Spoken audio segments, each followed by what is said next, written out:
Folks, welcome back to Beer and Business. Today, guess who's not on the show? Lynn. Lynn decided that her other job was more important, so she's up in fabulous New Jersey, bless her heart, as they say here in the South, and on work. So I'm going to be kind of doing this interview solo, but the good thing is I've got a guest who's going to be a hell of a lot more exciting than me. But before we begin, normally what would I say to Lynn, what do we do? And she would say, well, Darren, today we talk about our sponsor, who is, and then she'd kind of juggle around and try to remember that it's Hop City Craft Beer and Wines. We have to thank Hop City. I'll tell you what, I went over there today and bought my usual extras for the weekend, but they said it's summertime, it's the beginning of summer, it's hot, and because of that, you probably want something cool and refreshing. So they gave me mead. And I know a lot of people are like, what? Mead? It's a thing? It has become a thing recently over the past couple years. And today I'm drinking a honey mead first. I might have another one, but it's from a company called Meridian Hive. And I have to tell you what, this is it says Austin made and Texas proud, and they know things are proud. They're proud about Texas, but things aren't bigger. This is a regular 12 ounce can. I thought, things were bigger in Texas, but I was expecting a 16 ounce can, but no, it's 12 ounces. It is fabulous. This is a really clean, refreshing cocktail, and Lynn missed out. She would probably love this. But the first one I'm having is their honey mead, and it is it's to die for. It's got, it's light, refreshing, a little sweetness, but not too sweet. And then the next question, Lynn would say, is this a kayak sipper, an all day sipper? I gotta give it a rating. So it's a 5%. And this one, I would say it's an all day sipper, especially as hot as it's getting out here. So in the morning, after you have your coffee, and you're like, all right, now it's getting hot, a little humid. It's time for a honey hive mead. So if you're wondering where to get this, like I said, it's from our sponsor, Hop City Craft Beer and Wines. They have 5 locations around the Atlanta metro area and then one over in Birmingham, Alabama. Stop into their store, grab one of these. And if you're a little hungry, in 3 of their locations, they have restaurants. They've got Boxcar and Barley Garden. So check them out. And again, thank you, Sir Craig. I have to call him that from now on, now that he's been knighted. So thank you, Sir Craig. Thank you, Hop City Craft Beer and Wines. And now let's get to our guest all the way from Australia. It is 7:30 in the morning. He's on his first cup of coffee. We're going to talk to Lloyd Thompson. Lloyd, welcome to the show. Wow. Thank you for having me. I'll tell you what, when first I read your profile and then you and I had a conversation, and I think when we talked, it was like a Friday, for me, Friday evening, and you Friday or Saturday or Thursday? Saturday morning, maybe. Saturday morning, late morning for you. And, but reading your profile and what you've created and what you do is just, I was like, we have to have him on the show. So tell us a little bit. I mean, the world knows, everybody knows what, it's a big deal these days to have like a virtual assistant, right? We keep hearing about it and companies pop up. Even my sister has a company that you used to be able to get virtual assistants. Now I think she switched to social media, but that's the thing, but you're different. So why are you different in this field? I think it comes back to my why. Like a few years ago, I was in corporate world working really long hours, and I was just thinking, is this the way I want the rest of my career to go? Being in the office all of this time. And then like many people, we had the lockdown for COVID, and that really got me thinking differently. Do I want to be doing this? Actually, in some ways, it was an enabler for me because I was able to go surfing before work started in the morning. And I thought there must be another way. Like, how am I going to spend my time? And so I was thinking, time is the most important thing to me now. Even if I had to earn less money in the beginning, how would I do something different? And it just happened that one of the people I met in the sea and got talking to was a business coach. And I said, look, my skills are leading large teams, overseeing projects and operations, and driving process improvement. What can I do with those skills? And he said, you sound like an integrator. And that term isn't so known in Australia or England, where I'm originally from. I don't think it's known anywhere. An integrator. An integrator. I mean, I guess it's another word for a COO, or as I called it in my case, a director of operations. Mm-hmm.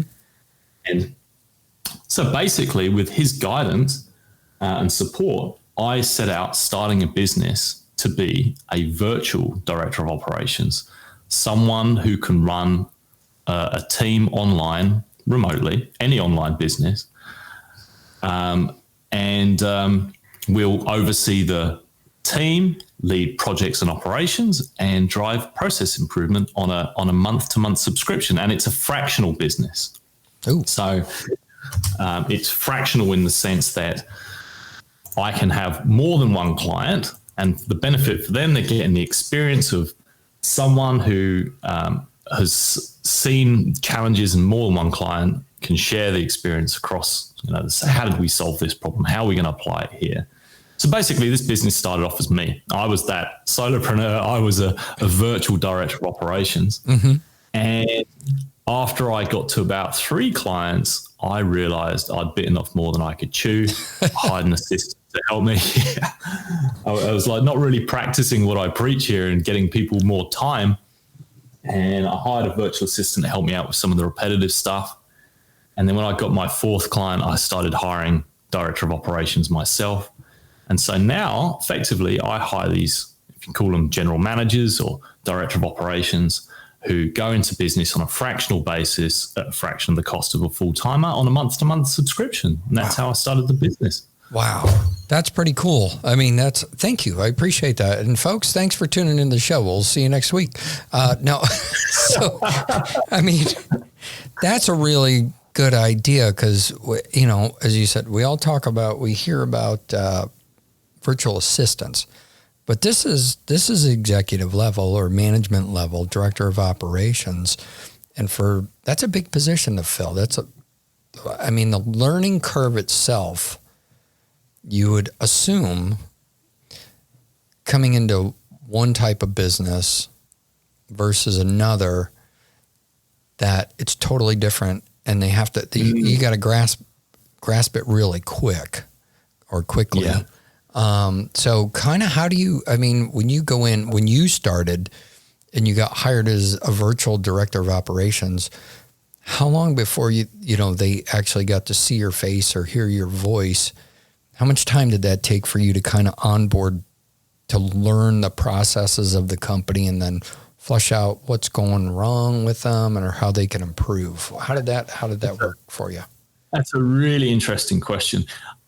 Industry-specific challenges to resolve those really specific problems will take a while, but immediately there's normally value to be seen there because the challenges that we're often seeing are things that we see everywhere. So how a team is run. So challenges in the team, is accountability and responsibility fairly laid out, or are 2 people responsible for doing the same thing?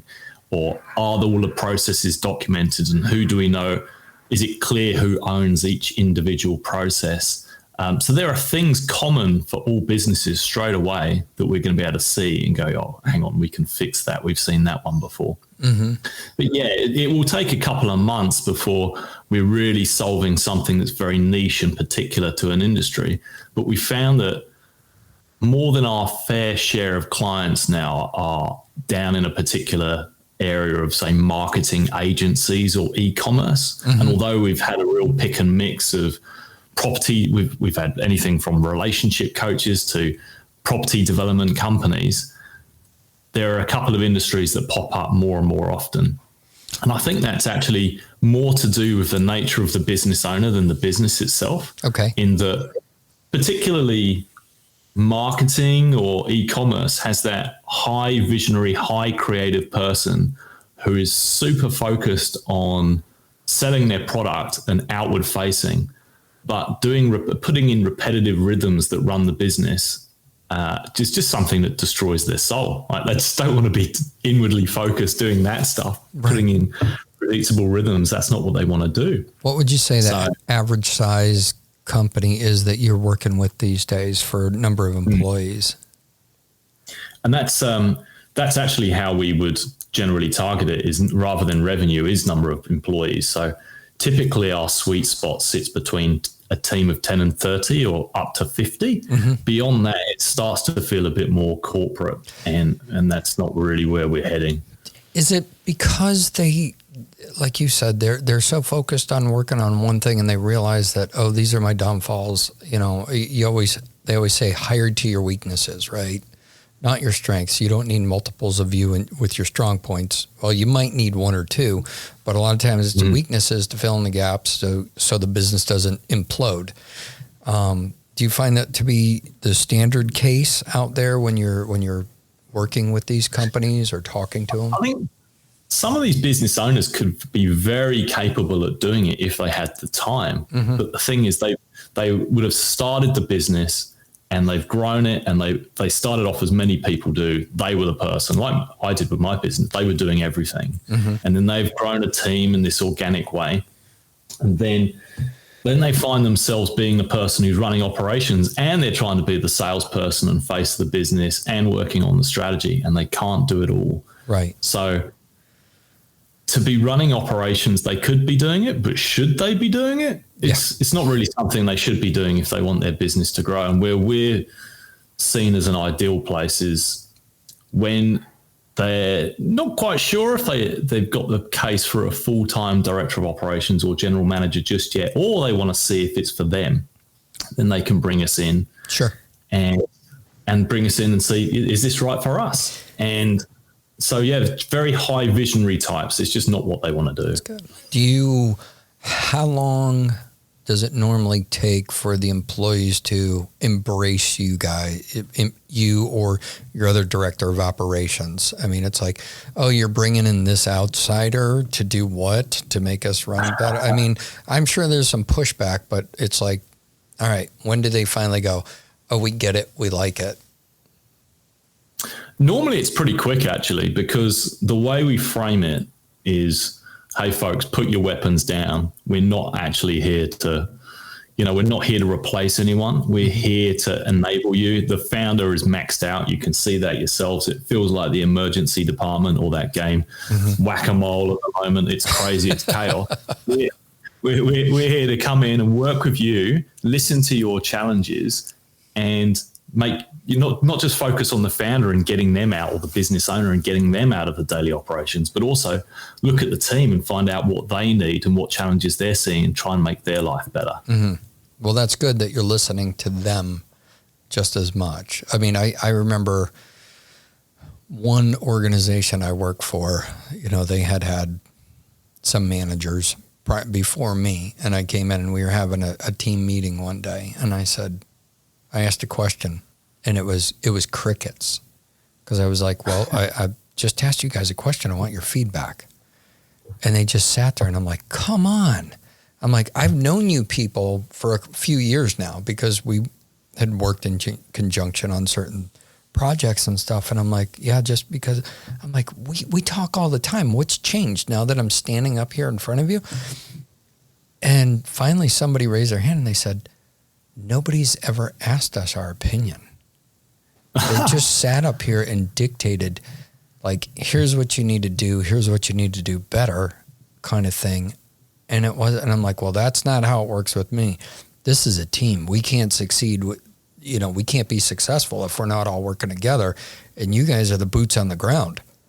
So I'm so pleased you raised that, because that is actually one of it's just really amplified or made it clear to me why we do what we're doing in a certain way that we do. Like when we come into a business and we're not just talking to the founder on day one and understanding what their challenges are. The very next thing we do is talk to all of the team and listen and find out what their challenges are. And I think that's part of the buy-in process. Yeah. It's like, okay, what are you seeing? What are your challenges? What's not working? What is working? And from that conversation, we then get a feel of, okay, we spoke to 5 people now. 5 of these folks have raised the similar challenges. That's got to be bumped up into the priority list. Mm-hmm. And by listening and then solving something and putting on the priority list their challenges, it's part of getting the buy-in. And then also by understanding what's working well, gives us a good idea of like, well, maybe don't mess with that anytime soon, because people love that. Whatever that is, that's probably something we should not mess with anytime soon. Don't take away the afternoon snacks. Come on. Yeah. Mess with that. So let's go back a little. You're working in the corporate world. You have this epiphany, this light bulb moment, like, I want to use my skills in a different way, because were you sick and tired of punching the clock 9 to 5, or was it you felt, as we were talking before, was it more because you wanted to find a way to have a little more freedom to do other things such as surf? Now we're going to have to go down a bit of a rabbit hole here. That's fine. We can do that. Hold on really quick, because people are like, we know what Lloyd does now, but what is the name of his company? So tell us that before we go down that rabbit hole. Oh, thanks. Yeah, it's Virtual DOO. So virtual, and you can find my website, virtualdoo.com. Okay. And someone asked me the other day and said, is it Virtual Do or Virtual DOO? I said, I should really be consistent and say, so I'm going to say Virtual DOO, and the DOO stands for Director of Operations. Which is better than like do, because you could say virtual doo-doo and then you just virtual shit. So yeah, I'm glad it's not that. You chose wisely. So, the story is I was working in corporate, and then when the COVID happened and we had the lockdown here, I was replacing the morning commute with a morning surf. And that's one of my passions. And I was thinking, you know what, I really don't want to have to go back to an office. That feeling was becoming more and more present. And I was thinking, I also don't really be wanting to be working long hours, Mm-hmm. And I'm sure lots of people thought these things. And it just so happened that in my hobby life, maybe even a year before, I had started a group on WhatsApp for a few friends, and I was taking photos of the beach because I'd be the first on the beach in the morning, and I would then start giving an audio surf report and say, hey folks, it's 2 foot down at Manly Beach or Freshwater Beach, and take this kind of surfboard, and this is the temperature in the water, and sort of like a 30-second anecdotal who I saw and what happened. And then when we had the lockdown here in Australia, this little group just exploded. I think people just wanted to focus on, take their mind off what else was happening in the world. And suddenly I had 100 people tuning into my WhatsApp group surf report every day. And I had an Instagram page where I was posting pictures of the beach too.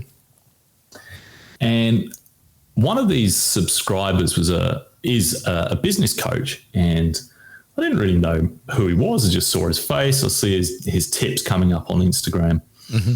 And so I was in the sea one day, and I saw this guy, his face looked familiar because I'd seen his Instagram liking my stuff. And I thought, he's the business coach. So I went, hey, you're the business coach guy, right? He said, yeah, I'm a business coach. And I said, these are my skills. I oversee large teams, drive projects and operations, drive process improvement. And I just wonder if there's an opportunity out there to have a business where I can work remotely. And he says, yeah, I'm sure there is with your skills. And that's how the conversations began into starting a business. And he said to me, look, there's a book called Rocket Fuel. Start with reading that. And Rocket Fuel was written by a guy called Gino Wickman.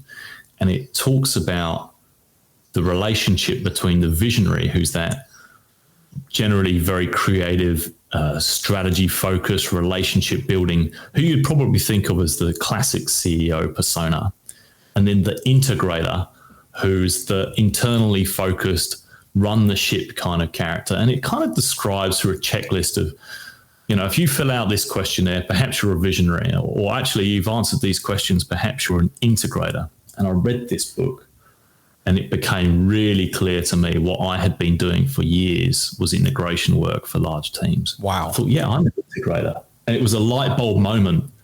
And I'll give him a name. So James Schramko had seen that was what I was doing and that would be something that resonated with me. And the book was called Rocket Fuel.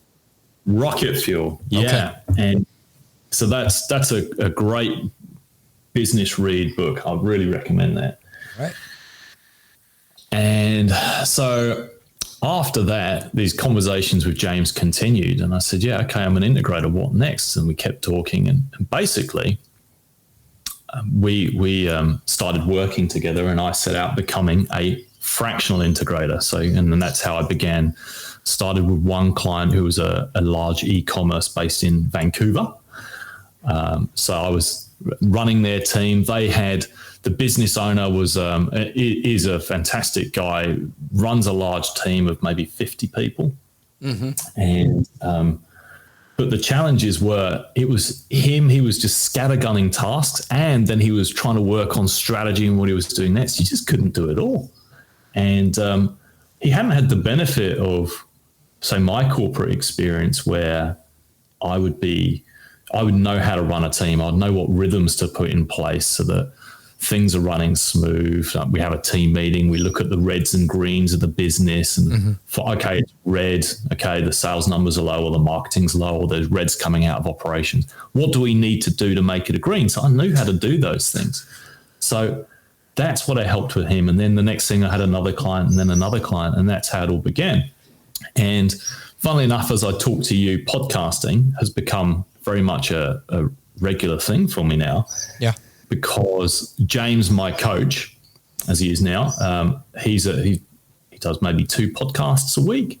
And so that is a part of how people find out about Virtual Do. And why hasn't James contacted us? What the heck? I feel like I'm getting, I got second fiddle here. I should be talking to James, not Lloyd. That's it. No. What the hell? That's awesome that, he saw this in you and you guys talked and it's like, let's go. So keep going. Sorry, I didn't mean to interrupt there. Yeah. So that's how it's begun. And now James is someone I talk to very, very often. So where my skills are, obviously teams, systems and processes, where my own gaps are, I've worked my way through corporate. I was never someone who had sales or marketing experience. And of course, James knows a lot about that. And so we started off getting exposure into his community by podcasting, and now that's something I do very often. And also, James and I are naturally alike in many ways in that his business or his focus as a coach is about helping people get more time. So we are instantly aligned. And also, as I mentioned before, he's a surfer. So this is, we're singing off the same hymn sheet here. This is how things begun, and we speak regularly about how I can evolve the business and what's next. And it's all based on not just the goal for me personally, which was getting back more time for me, but my real why is I see what the business owners are going through and how they're slogging out, doing 16-hour days. How can I get that time back for them? Sure. By all of the different methods. And that's how it's evolved. Especially at a fraction of the cost, because there's that tipping point with a business, right? Where you're like, I know I need somebody, but I don't think I can afford the person that I need quite yet. And, do I have the funds, a little bit more runway to bring on a director of operations to get me to that point?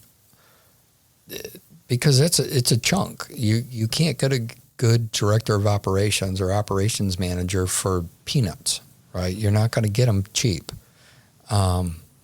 So that's where the scale is like, if I bring somebody on board right now, am I going to be able to increase my revenue enough to pay for this person? And am I going to be able to, and then where am I going to go exponentially with my business?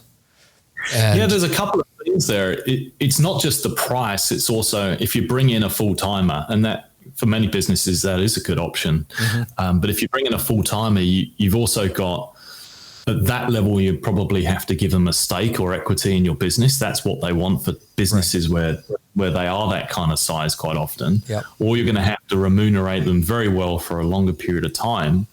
Whereas this is quite low risk because we're just a month-to-month subscription. So the risk is low. We're only on the hook for a month.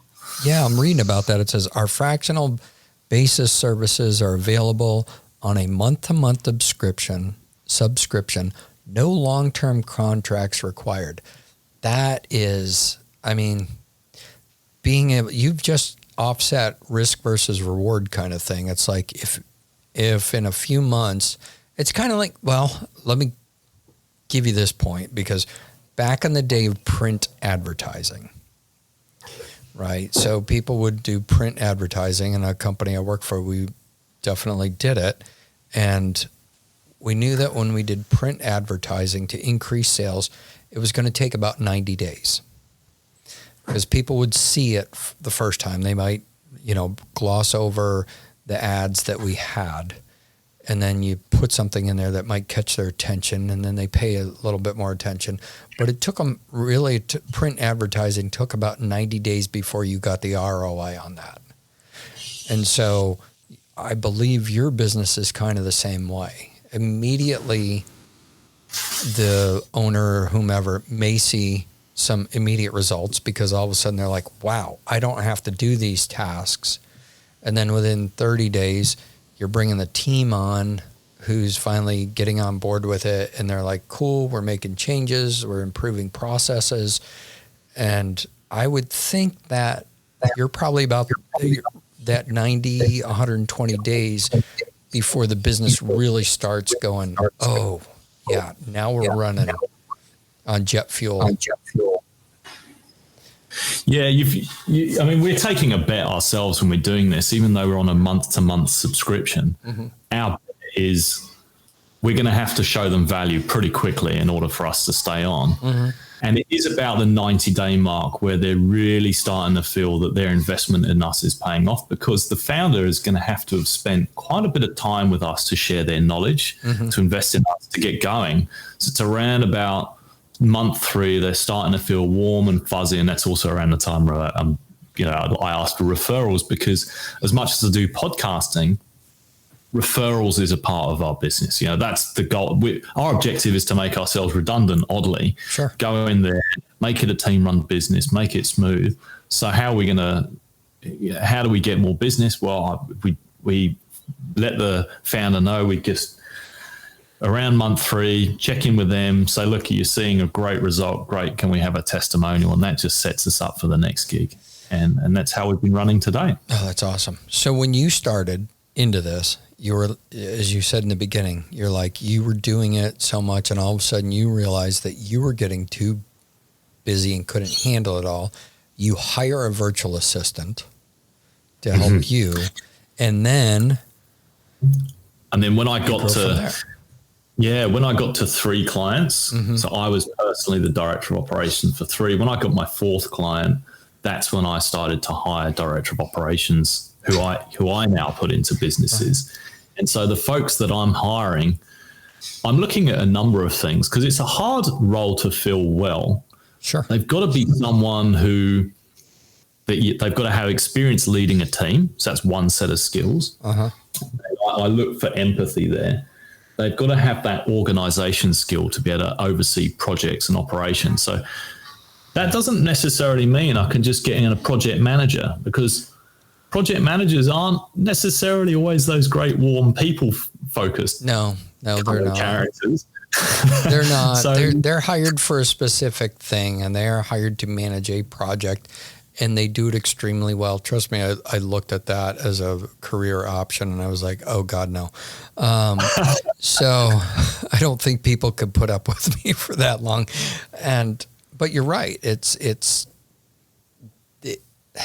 They have to be people persons, and they have to, both sides. They got to be able to work with people and work with operations and do both extremely well.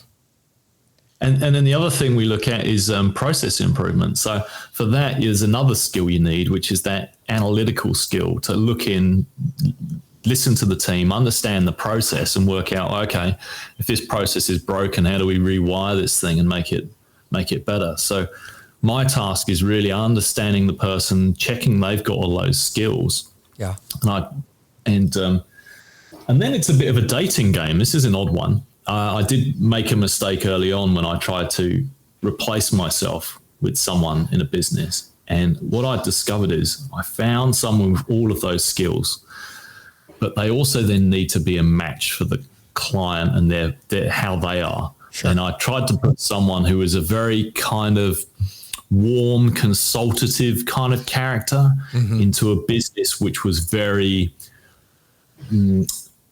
direct and short and to the point. And so they just weren't a match. But then I put this same character into another business where they were very warm and consultative in their discussions, and it was a match. So I've discovered along the way, by the classic way that business owners do, by making mistakes or failing fast, right, that there's like almost like a dating element to it, find the right match for the right business. That's good, though, that you recognize that. That's super. Please tell me your director of operations don't have to be Sigma 6 qualified.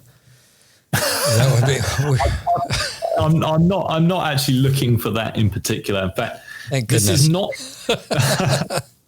I mean, I tend to attract they would have either have been specifically a director of operations or similar, or they could have been, in all cases, they would have managed people. Yeah.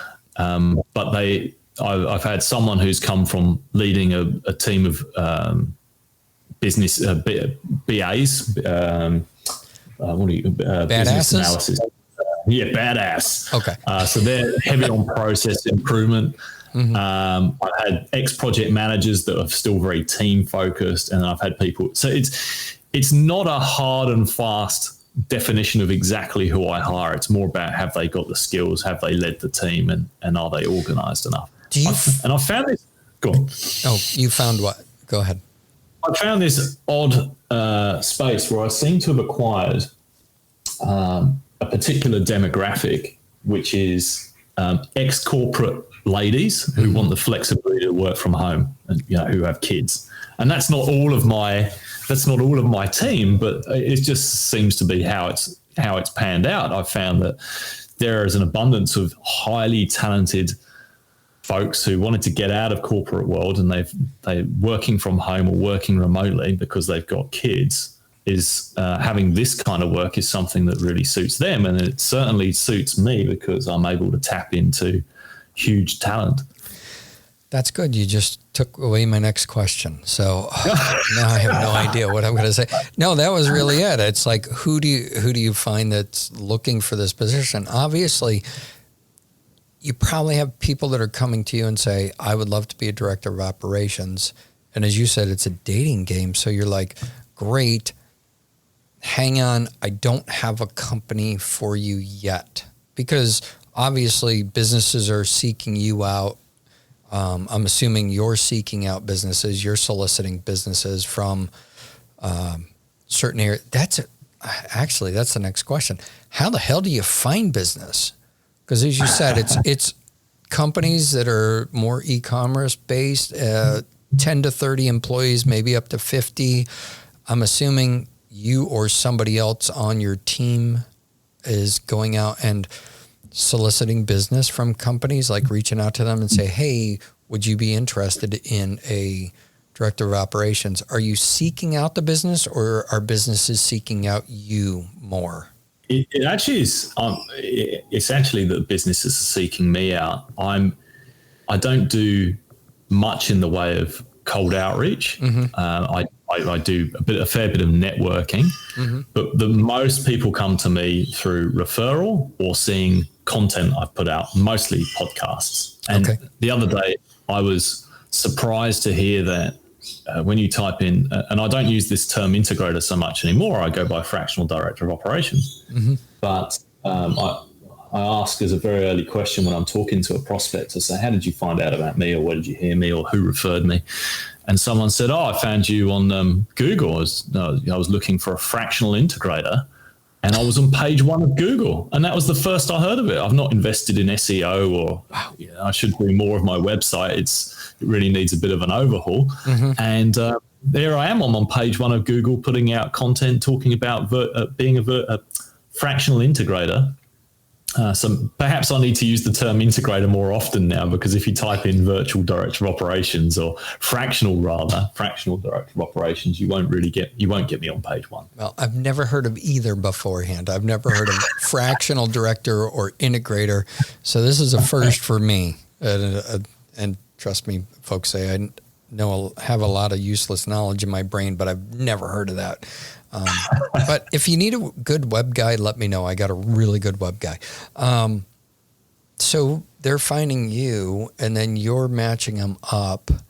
And I'm assuming other people who are trying to, as you said, mostly female executives or whatnot, who want to get out of the corporate grind and want to have a little more freedom, are seeking you out. So give me like a typical day for one of virtual DOOs, director of operations. I mean, when they go in, are they actually, do they get more freedom with their job when they come and work for you?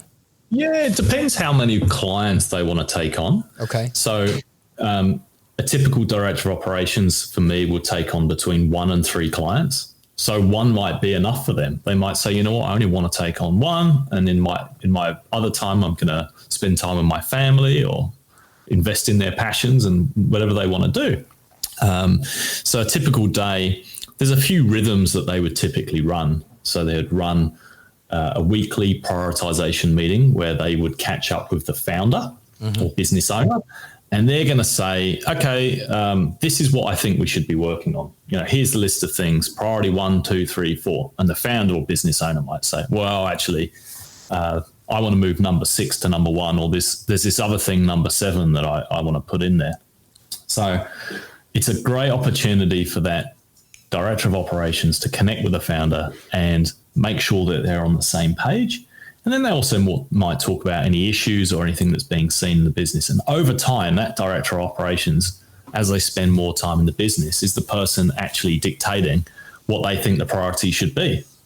That business owner is someone who would be, in the past, they've been driving everything. And as a high visionary kind of persona, they might have been trying to spin 1,000 plates or 100 plates and not actually cooking any of them. So having someone who's going to say, look, you know what, this is what moves the needle the most. This is what we should do. Priority 1, 2, 3, let's make it simple. This is going to move the needle the most, or give us biggest bang for buck. That's what we should be doing. So first meeting that they would typically do, they'll run a prioritization meeting. Then they'll run a weekly team meeting, typically, with the heads of business, depending on the size of the business. So if it's a team of 30 odd people, that team meeting, it's going to be appropriate. It's going to have the heads of each area. So it might be head of sales, head of marketing, finance, operations, IT. And they're looking to understand what the reds and greens are of the business. So what I mean by that is having some aspect of something that they're measuring, some numbers, and when they're getting a red, you know, this number is less than expected. They're not going in there to kick anyone's ass. That's not the objective. They're there to say, okay, well, what do we need to make the red a green? And that will make its way into the remaining time that director of operations, what the time that they're spending in one or two ways. Firstly, they're going to spin that back into that first meeting I talked about, which is that priority meeting. And then going to say, well, look, there's a red here. I think this should be priority number 1, or that's where it's going to sit. The other thing is they're going to spend their time with the head of that particular area and understand what do they need to do to make that red or green. Do they need more money? Do they need to change the process? Do they need more support? Or dare I say, is the person in charge of that area the right person? You know, is there something not quite right there? So that's where they'll spend their time. They'd have a few key meetings a week focused on prioritization, running the team, process improvement. Then a lot of it can be done offline. So using tools like Slack, or the business might have their own chat program. They might use Google Chat or something like that. And the benefit of that, especially with global teams now, people can be in different time zones. And as long as there's a couple of points where they can connect over a week, a lot of the work can be done asynchronously or offline at a later time. So it's fairly flexible. You know, you've got time to go out and walk your dog and spend time with the family and do those things, or you might be able to then flick onto your phone, get a message and go, oh yeah, we need to talk about this or talk about that. Or, right. And so forth. So yeah, the typical day is a blend of meetings and chats and process improvement meetings. So a couple questions come to mind as you were explaining all this. And the first one is, you were saying somebody might not be the right fit for the position they're in. Now you guys are coming in as a new face and dealing with employees and employee relations. How involved do you get as how involved do the fractional director of operations get into, employee engagement, employee relations? I mean, if you realize we got a real total over here that needs to go, I mean, we need to put them on a what they call, I don't know if they call it the same thing over there, a PPP, like a personal improvement plan or an employee improvement plan. Do you get heavily involved in that, or is that something that you discuss with the owner that's brought you on to say, we've noticed this, do you want to handle this, or do you want us to be involved? How does that work? Yeah. So it really depends on the scope that we're going to handle and how much involvement they want. So the founder gets to choose how much facilitation they want from us. It can be bare bones, minimum, say, 4 meetings a week, or it can be much more than that, where we're going to be handling things like one-on-ones and performance improvement plans and so forth. Okay. Generally speaking, though, for the team that we would manage, so where we sit underneath the business owner and the people directly below so where it used to be the business owner and then the business owner's team, or the founder and the founder's team, we sit in between that business owner and the team, like the steering is being passed down from the business owner to the wheels, or, we're sitting in between, we're like the suspension, if you like. Okay. And so for those heads or leaders of each team, that's where we would be involved in dealing with performance improvement and performance feedback. Okay. So when you guys, you've launched this since COVID, what are you finding? What's the average length of time that they keep you on board, virtual DOO? Is it a 12-month? Or it's like, man, they've hired us and we're just sticking on board? These people have a career at this company. Yeah. I've had 2 clients who have been with me pretty much since the beginning. But I've also had a few, like I'd say the average time is around 6 to 8 months. And that's because it's pretty clear from us that we're in there to go and make it a team-run business. And things that are obvious to us, like how to put processes in place, how to get the rhythms running. It might be SOPs, who's going to own them. And then quite often we might identify someone in the team who can do what we're doing. And we're fine with transitioning to someone else. And so around six to 8 months is a typical time for us to be running a business. And then if they want to train up one of their own team members or have us train up one of their own to then take on the reins, we can do that. And we have done that. That's what I did for the first client that I had. And or if they want to bring in a full-timer, which is quite often where it heads as they scale, as they get bigger, then we can be in there to either just hand over, or we can be in there to then sit in another role. So we can be in there in like a maintenance mode, a handover mode to the new player who comes in. And then they say, right, okay, well, there's another area over here. Can you focus on just this department and adjust your scope accordingly? And we've done that as well. That's great. I think, from your employees' standpoint, I guess you call them employees or contract employees.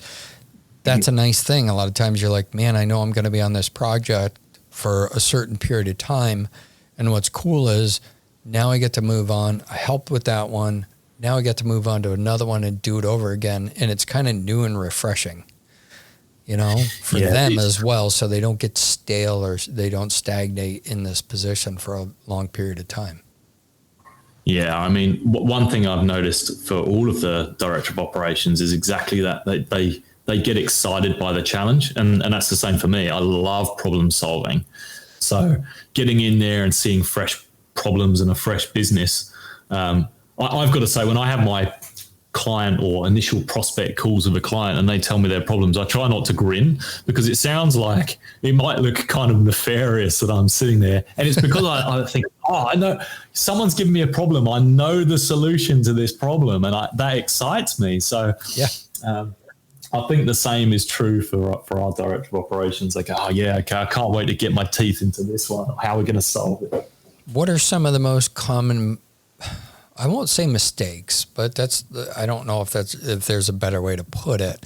The most common goofs with the processes that are in place. What do you normally see? Like, this is standard. These companies want to grow and they just don't do, like, I mean, something as simple as integrating an employee chat for a national, international team to communicate. What are you finding to be the commonalities there? I'll start at the smallest end. I mean, when I started this business, I'd even work with teams of less than 5, and our director of operations would do everything. And now I just don't. That's just too small. Mm-hmm.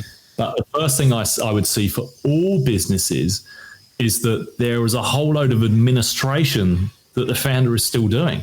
Like, admin is the absolute last thing they should be doing. If you're looking at their effective hourly rate, if they can offload that administration to someone else, mm-hmm.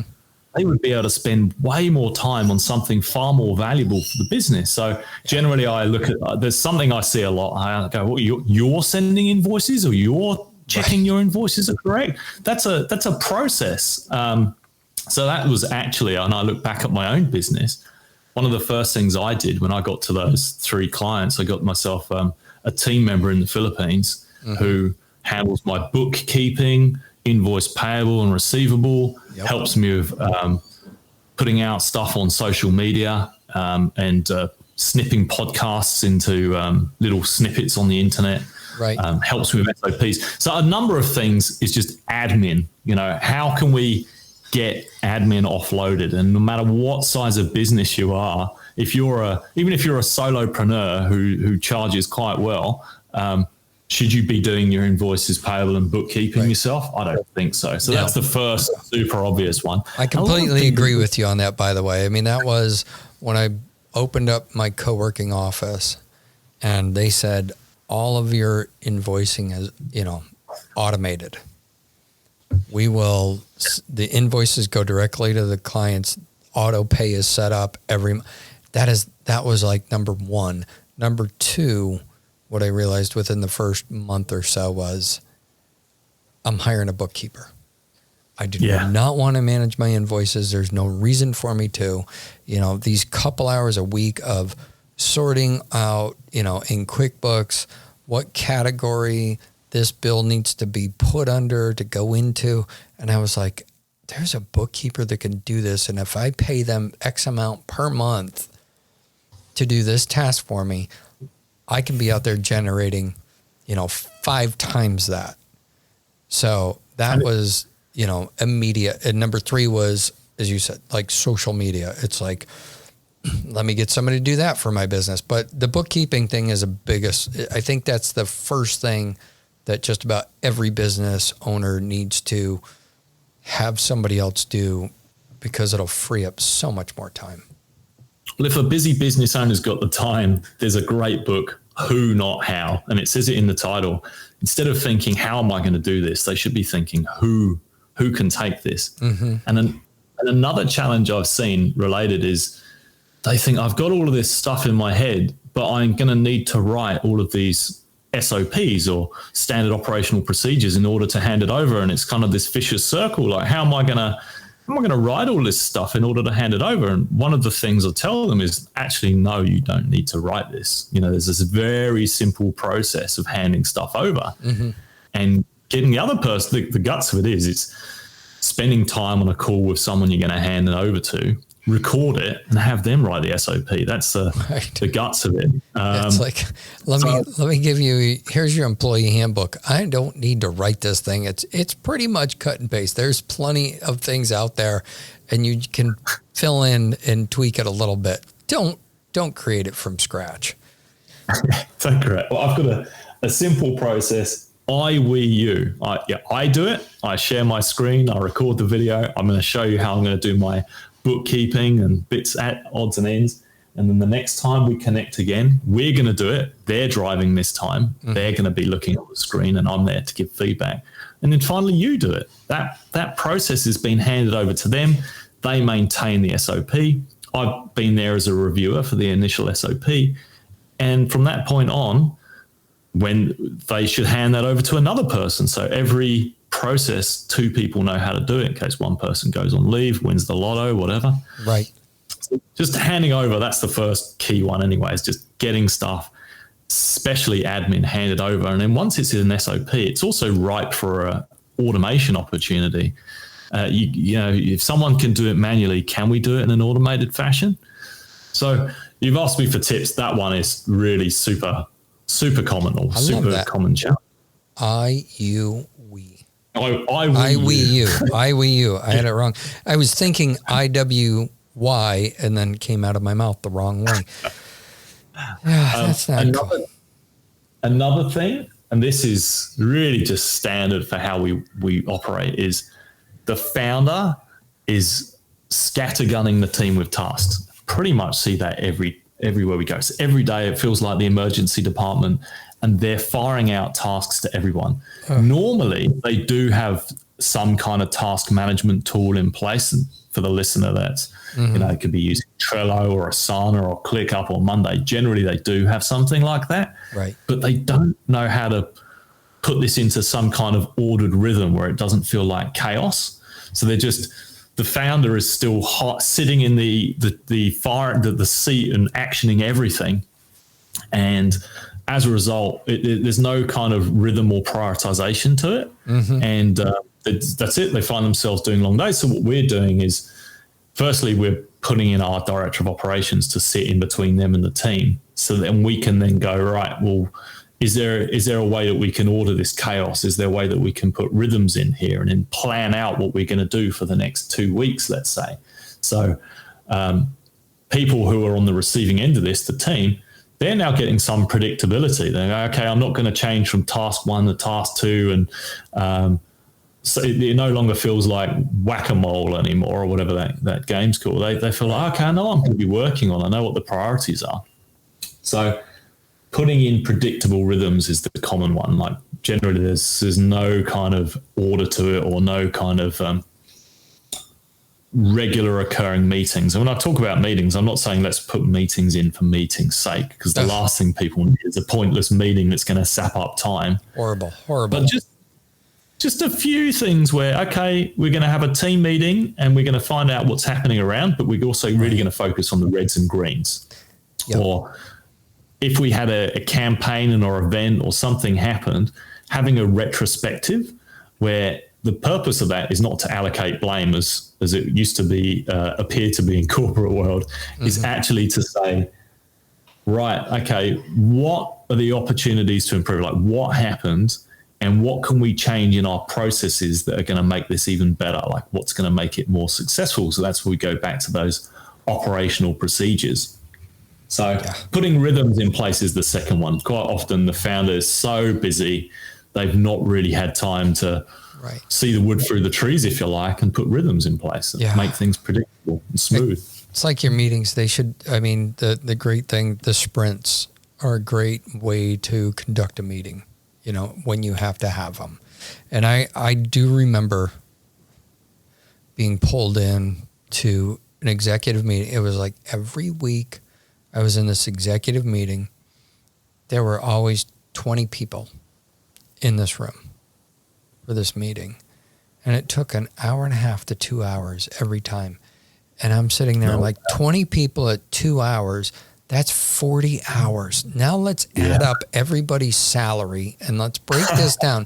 Do you know how much money this is? And somebody's like, why do you look at it that way? I'm like, because we're wasting, that's 40 hours of everybody's time. And I said, in my part, one of the things that I had to do, and I realized this after, took me about a month and a half, when I had to get up and talk about this one thing and present it to all these people, there were only 2 people in that entire group that had to help me make a decision with what I was presenting. And so I went to the leader of the whole meeting and I said, listen, I want to cut this out because I'm taking up 20 minutes of everybody's time and I only need 2 of you. And honestly, I probably only need about 5 minutes of your time because you guys already get it by the time we, and the rest is people are asking me questions and they're not, they have no say in this matter, period. So I'm like, can I take this out and just meet with the 2 of you? And so every week we had a 15-minute meeting, just the 3 of us. I cut out 20 minutes off our meeting time usually because of that, because I recognize who the key players were.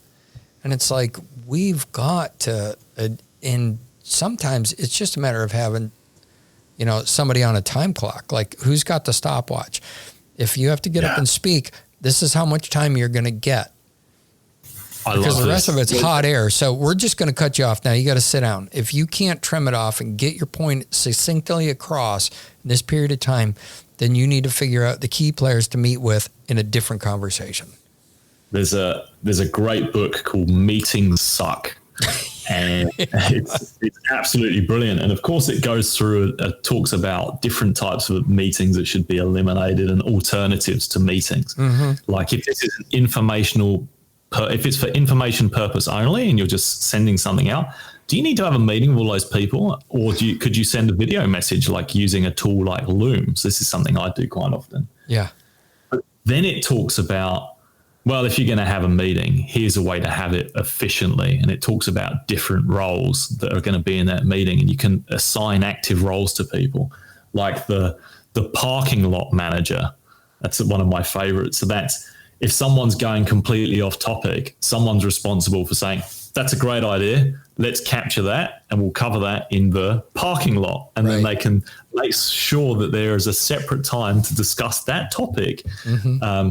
Someone whose role is to make sure that the agenda is being followed and there's a strict amount of time for each item. There's just different roles and it makes it so much better. A timekeeper and so forth. So yeah, that's a book I recommend. Meetings Suck. Do you feel your DOOs have that skill and understand that?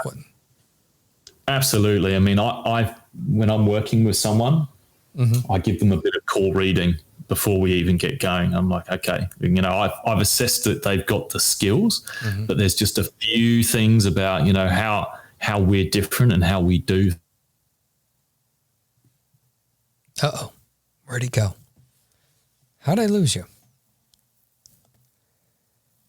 Hold on, folks. It looks like Lloyd left the meeting. Known as no. Oh, now you're back. And they'll play them back to me. Hold on. I need you to repeat not every something. meeting, but they can send meetings to me on. So I've got the video and say, hey, Lloyd, what do you think of this? I'd love your input. I'd like to hear any of your suggestions. And it doesn't. And once again, I think we got a lag from Australia, people. So I'm going to hit pause and come back in just a second. So in the world of IT and technology stuff, for some reason, my internet decided to take a break for a couple minutes and we lost what you were talking about. You were talking about meetings and having parking lot managers and et cetera. If you can pick up a little bit, and I'm sorry to ask you to repeat yourself, but if you would.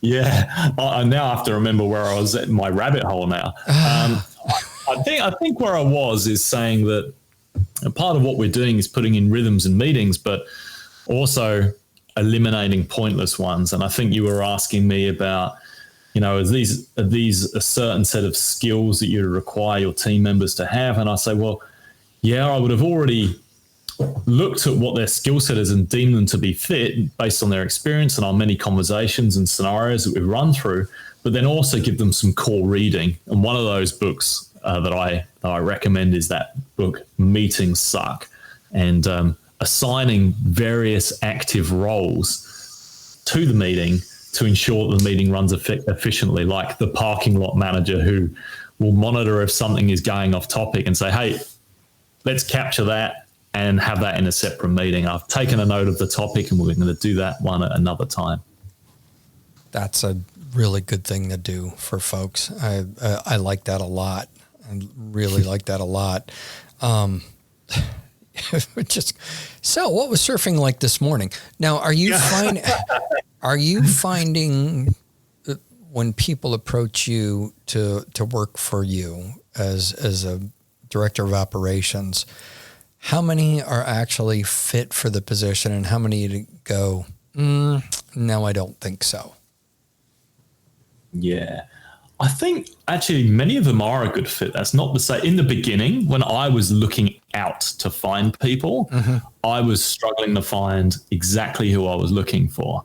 And so, there might be 1 in 10 who was really going to, I knew exactly what I was looking for, but then to find someone who was really going to fit, that was going to be a struggle. But now it's, I would say 1 in 3. And that's because people are coming to me, they're listening to my content and they know what I'm looking for. And so already it's like I'm having to do less of a search because they already know exactly what I'm doing. They've listened to my content. They know the way I work. And they're able that, I'm attracting people who I want to work with. So it's just become so much easier. That's good. Do you think you're growing your business as you intended? Like, did you put in certain goals or milestones and like, I want to acquire, be working for this many companies by a certain period of time, or you just kind of, it'll grow on its own organically and I'm okay with that? Yeah. I'm actually, my mindset around how I want this business to go, I'm not very, it's not so much financially focused. It's more lifestyle focused. Like when you talked about surfing, I've got one of my KPIs is 1 surf a day. And so I'm very happy for this to continue to be organic growth. And I don't want to jeopardize losing my time at the cost of more financial input here. So I really want to make sure that I maintain my lifestyle. Right. And it's what I've noticed having the difference between corporate world and now into running my own business is that it really spikes at certain events and drops off in others. So it's a seasonal business. So I've noticed sort of December, January, if we're dealing with agencies, things slow right down. And when I went through my first year, that was a bit of a shock. But then I was like, is this normal? Is this the end? There are certain times like March, April, suddenly it's like, well, where have you been hiding? Suddenly all these people are coming back to life and they want to do business and go on a project. So yeah, it's definitely heading in the right direction. Right. I don't have an aggressive financial goal. It's more about keeping, things are running well. Like I have a good team. I'm really happy. I've got a couple of folks in the Philippines. My director of operations are in the US. And got a few of those folks, and I'm really happy, good relationship with them. We're all getting on really super well. And I think there's a point where if I grow this too much, I'd have to be very careful that I don't do what I'm preventing others from doing and getting sucked too much into my own business. I would have to make sure that I've put an appropriate structure in place. Guess what? Making sure that I've got a director of operations who's going to handle everything for me. But at the moment, it's a size where it's pretty easy to handle. I've got an exciting amount of challenges and conversations to keep things in a nice, orderly way. Well, that makes perfect sense. And a lot of folks don't seem to realize that, you're saying you see the lag during Christmas holiday, November, December, and then it picks up in March and April. And, a fiscal calendar is totally different than an annual calendar. And a lot of businesses overlap. They bring in 2 calendar years for a fiscal year. So I'm sure that's where it ticks up a little bit or ticks down. But the other question I have for you is, you wrote a book called 9 Ways to Leave Your Day-to-Day Operations.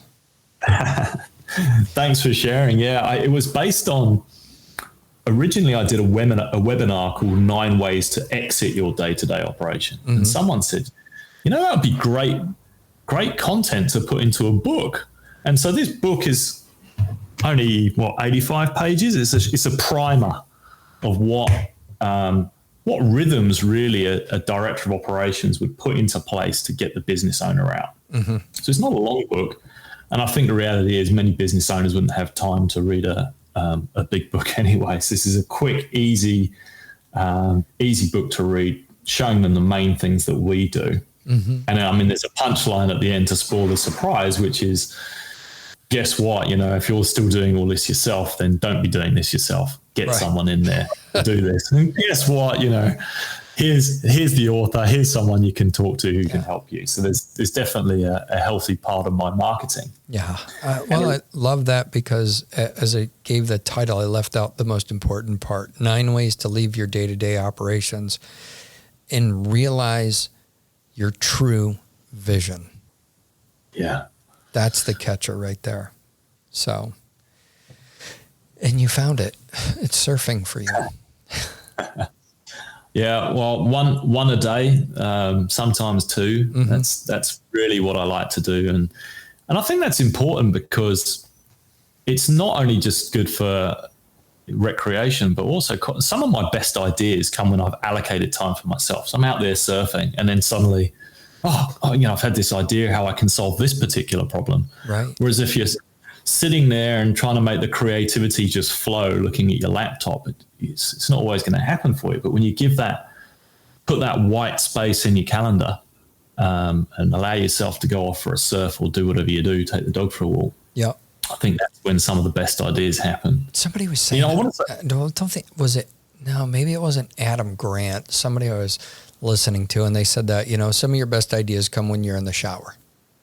Yeah. Right. And which is true. If you think about it, you're like, oh, wow, I didn't think about that. And it's like, where's my pad and paper so I can write this down before I forget it? So I'm sorry. I cut you off again. You were going to say. You know what I want to say about the book is I use this company called 90-Minute Books to help me, repurpose all of my content and put it together in the book. So it's a big plug for them, 90-Minute Books. And one of the things that, so I had a copywriter who would help me with, we can make this introduction more exciting. And, I'm not the most creative person. I'm a systems and operations guy. And she would go, I think, can we put in a story here? Because story gives the listener a break. It helps them have an example of what you're talking about. But one of the things she said was, when my book was originally called 9 Ways to Exit, she said, can we call it 9 Ways to Leave Your Day-to-Day Operations? I said, yeah, what's that? And she said, it reminds me of that song, 50 Ways to Leave Your Lover. And I said, I love that song. I said, yeah, sold. Straight away, done. Title change. And the thing is, it's free on your website? Yeah, it's free. I give that away as a my goodness. You should be selling this. I know. I was looking at it. It says, put your email here. And and you can download it. And it's like, it's emailed to you within 5 minutes. So I'm like, holy cow. Well, it is there on Amazon too. If you want to have a print, you want to get it on your Kindle, or you want to get a printed copy. Mm. But it's a small book, and it's really there as a guide, and people, and of course it's a part of my marketing. People go, okay, I get this. I know what this person's going to do. Right. And it's also a great way for, if someone has a conversation with me and they say, well, what are all the things your director of operations is going to do? I mean, I can just say, hey, look,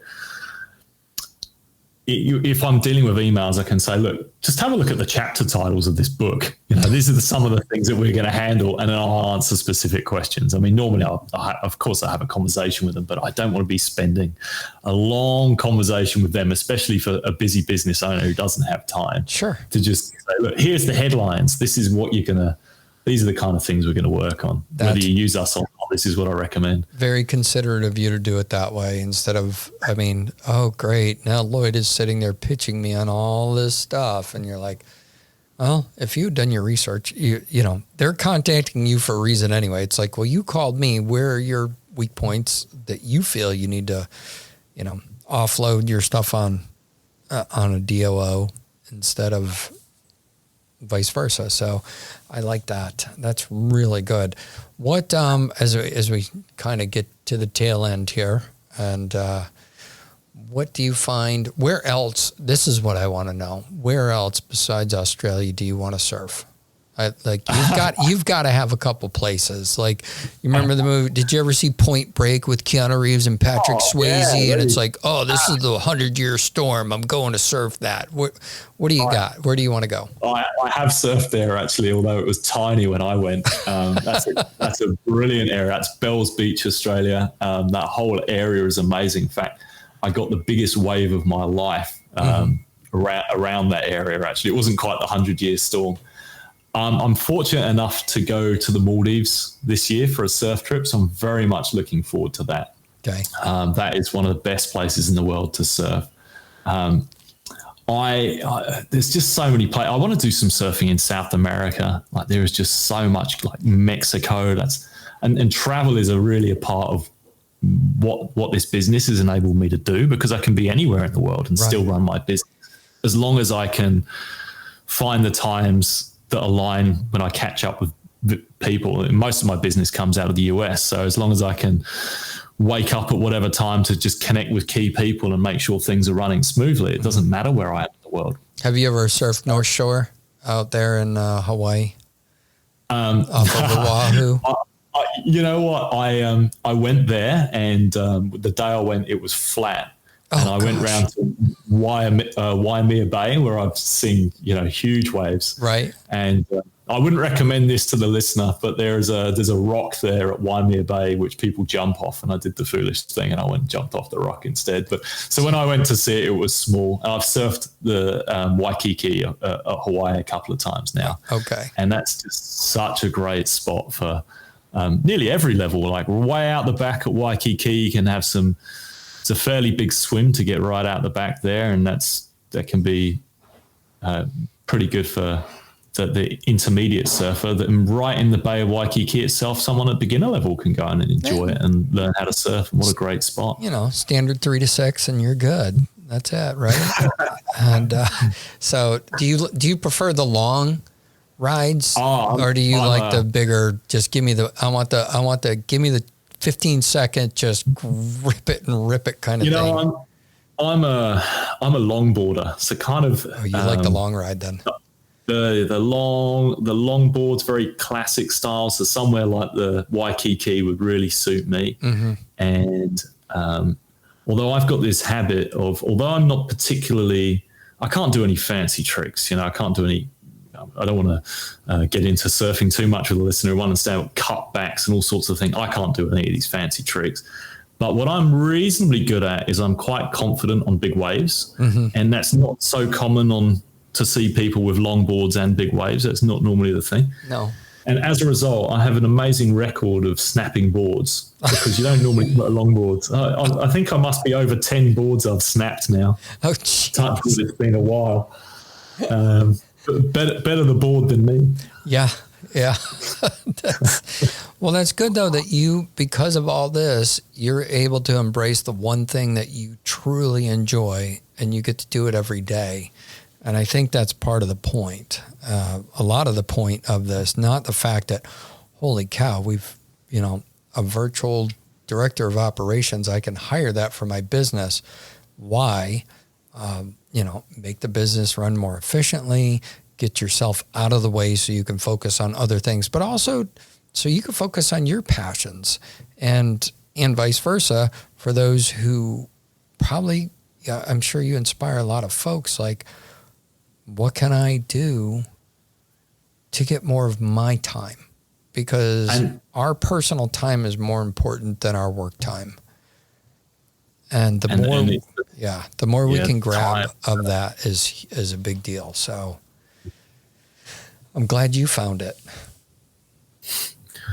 Oh yeah, my life has been, since I've left corporate, I just, when I walk up the street and I see everyone getting on the bus going into the city, and I think, I don't miss that.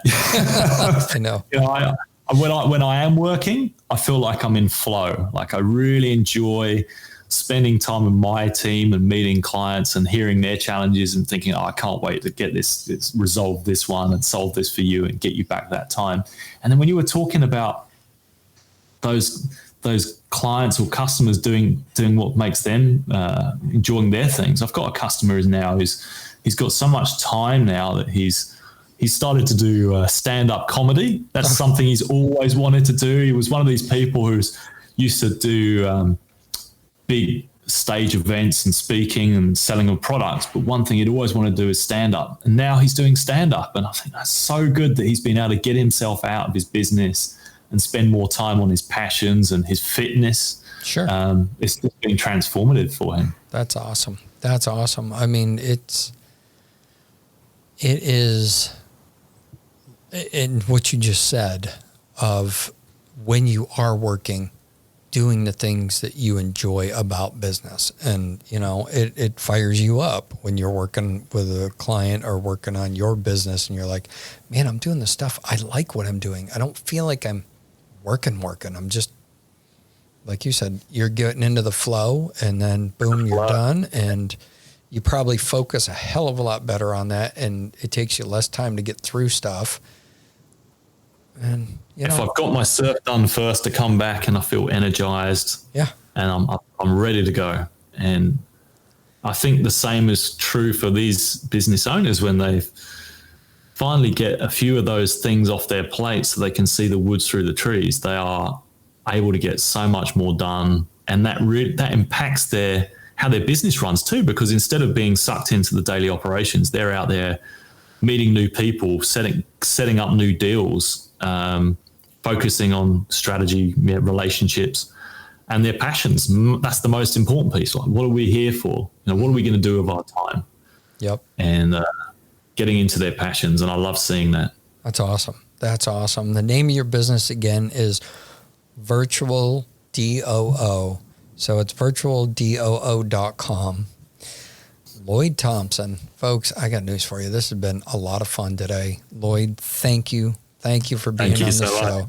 Holy cow. And I got to thank our sponsor again, Hop City Craft Beer and Wine.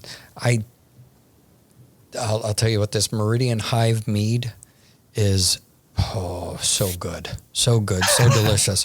I was pulling back the reins not to drink too much so I can drive home. So I only had one today. I'm going to be like, I only had the honey mead. I've got 2 or 3 others in there. I'm going to drink them over the weekend. And next week, hopefully Lynn will remind me to talk a little bit more about this. But we'll see what else Hop City has for us. So once again, folks, we want to thank you for always listening. If you enjoyed the show, share it with somebody else. That's all we ask. Help somebody else. I hope this episode inspires someone to seek out their passion and find a way that they can enjoy their life a little better. And Lloyd, once again, thank you so much. Thank you so much for having me. You're welcome. Y'all have a great day. Bye.